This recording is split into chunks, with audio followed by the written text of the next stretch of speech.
월세 대신 전세로 서울 아파트 전세 비중 2년 4개월 만에 최대다. 서울 아파트에, 잘 보십시오. 서울 아파트 전세 비중이 2년 4개월 만에 최대라고 합니다. 예, 월세에서 전세로 수요가 몰리고 있다는 그런 이야기 같아요. 자, 보시면. 가을 이사철인 지난달 서울 아파트 전세 거래 비중이 2년 4개월 만에 최대를 기록했다. 월세보다 전세를 찾는 수요가 증가한 것으로 최근 나타나고 있는 전세값 상승세가 당분간 이어질 것이라는 관측이 나온다. 조금 더 봅시다. 자,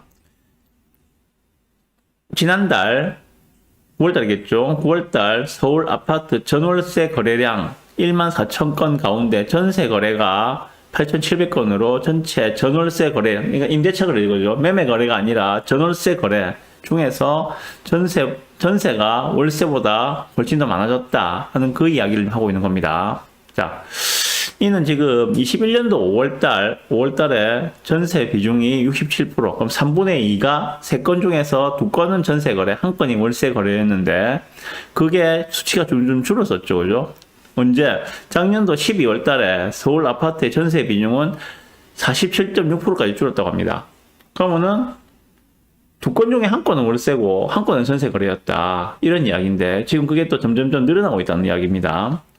그러니까는 불과 지금 한 10개월 만에 전세 거래가 다시 늘어나고 있는 중이다. 그 이야기를 좀 하고 있습니다.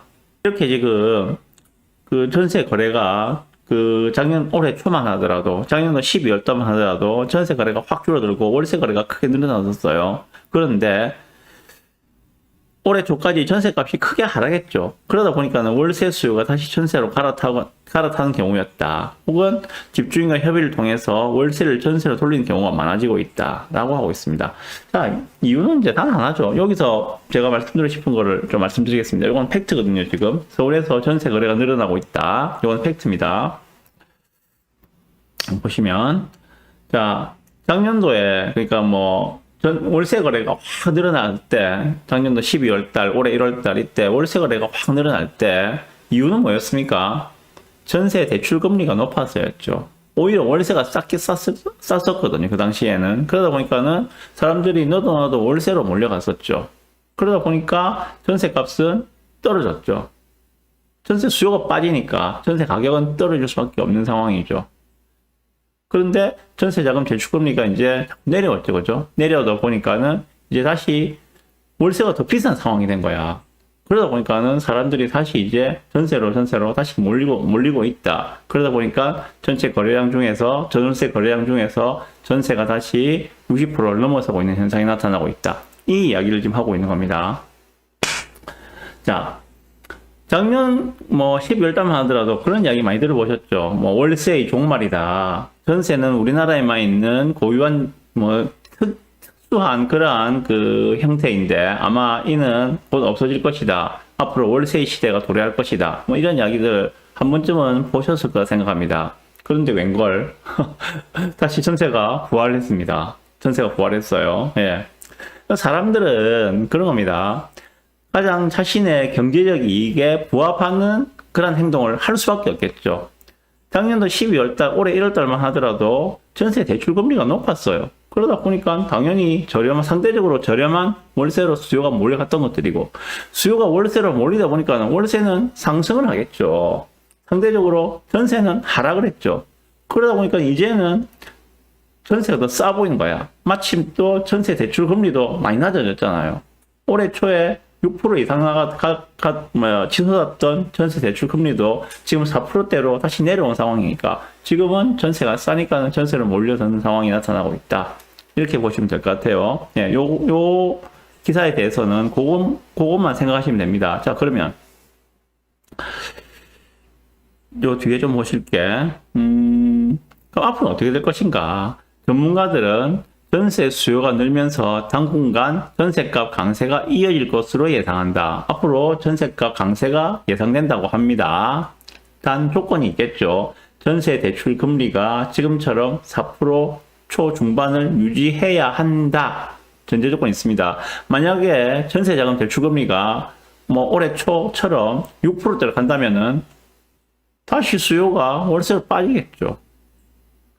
전세 아니면 월세 아니면 매매 세 개 중에 하나를 선택을 해야 되잖아요. 그죠? 길거리에 살 수는 없잖아요. 예. 그러다 보니까는 전세 대출 금리가 다시 6%대로 상승을 한다면은 만약에라도 그렇다면 다시 전세가는 떨어질 것이고 월세로 사람들이 몰리면서 월세가 상승을 해 나갈 것이다.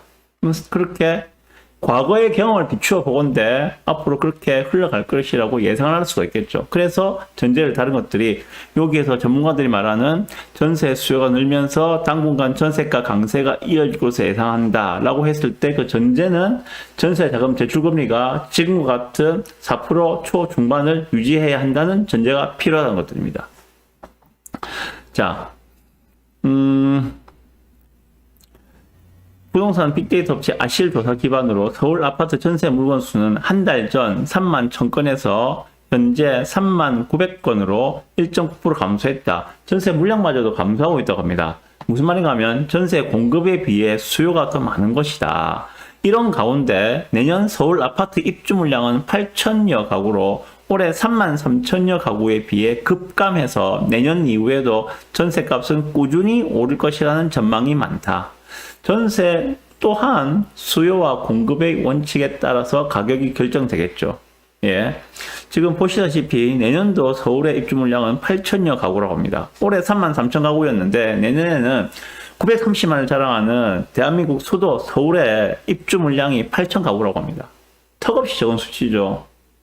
뻔히 보이죠. 그러면은 전세값이 올라갈 거야 하는 게 뻔히 보이겠죠. 통상적으로 전세가가 올라가면은 매매가도 상승을 하는 것이 일반적입니다. 예.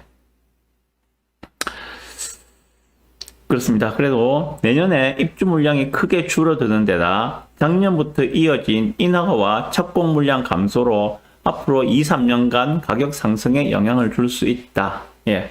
요 부분을 제가 말씀드리고 싶어서 가져온 기사입니다.